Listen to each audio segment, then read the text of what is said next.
Assalamualaikum warahmatullahi wabarakatuh. Terima kasih pimpinan dan anggota Komisi 10 serta Bapak Ibu dari IKUNJ, ILUNI dan APP PTSI. Langsung saja, saya memang nggak akan nanggapi, jadi malah nambahi PR. Kalau bisa mungkin lebih dipertajam. Satu, isu yang sering didiskusikan di sini sampai Bu Esti pernah ngajukan ini jadi rancangan undang-undang Sarpras, sarana prasarana. Sampai 2019 itu ruang belajar saja itu 75% kondisinya rusak, hanya 25% saja seluruh Indonesia. Ini ruang belajar saja, bukan ruang praktek siswa. Sebetulnya penormaannya seperti apa atau mungkin idealnya, masukan dari Bapak Ibu. Satu, tentang Sarpras, yang kedua tentang guru. Itu kan tadi sudah disebut perlindungan, kesejahteraan, sampai ujungnya produsennya LPTK. Sesungguhnya seperti apa? Kalau apa mau ditaruh semuanya di Undang-Undang Sisdiknas ini, atau seperti sekarang di Undang-Undang Guru dan Dosen misalnya, penormaannya seperti apa? Ini yang saya kira sangat dibutuhkan.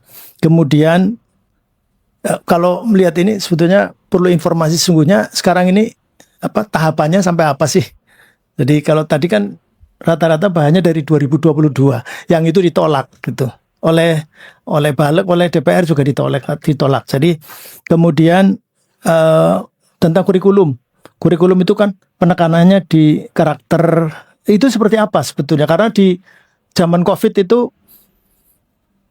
problema terbesar adalah pendidikan kalau daring maka karakter sama sekali nggak dapat, bahkan praktek juga nggak bisa pakai tutorial dan seterusnya, termasuk sustainable, kemudian fleksibel, kearifan lokal dan seterusnya itu di kurikulum. Ini diskusinya seperti itu. Mohon masukan penormaan ke undang-undang ini nanti bagaimana. Kemudian diskusi orientasi pendidikan kita ini mau akademik, vokasi atau berapa persen, karena BPS sekarang jadi mitranya Komisi 10 dan bilang bahwa kontribusi terbesar itu di pendidikan vokasi, pengangguran. Jadi namanya pendidikan vokasi, tapi kontributor terbesar untuk pengangguran.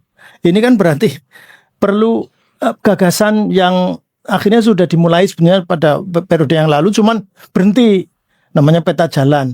Komisi 10 mintanya grand design sebetulnya, rencana induk. Apa memang layak? Seperti misalnya pariwisata saja ada rencana induk pariwisata, olahraga, grand debon, desain besar olahraga dan seterusnya gitu, sampai ada sektor yang baru muncul saja namanya ekonomi kreatif, ada Rindekraf misalnya begitu.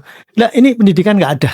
Nah itu saya kira mungkin seperti apa mungkin dalam diskusi mungkin Bapak Ibu. Kemudian tadi kewenangan pusat dan daerah itu sudah terbukti.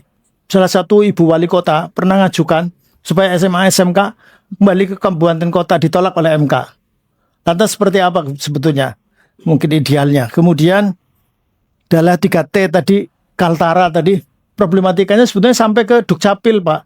Karena mereka tidak punya KTP, nggak punya paspor juga nggak punya, sehingga di Malaysia juga nggak diakui, di kita juga tidak diakui. Jadi 35.000 pekerja sawit anak-anaknya nggak sekolah di sana, di mana Pulau Sebatik itu.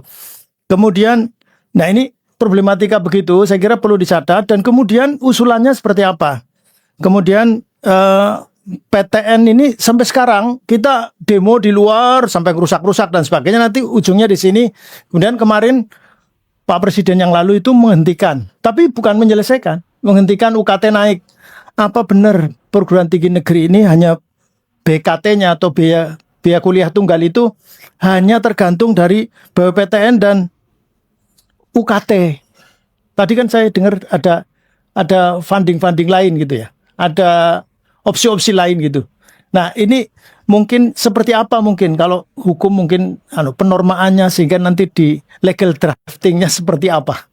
Kemudian terakhir, sampai sekarang kita putus ini susah, sampai mungkin ya pesimis. Apa benar sekolah kedinasan ini masuk di anggaran pendidikan yang 20% amanat konstitusi. Kalau enggak benar ya berarti kan disingkirkan. Ini atau usulannya seperti apa? Terima kasih. Assalamualaikum warahmatullahi wabarakatuh.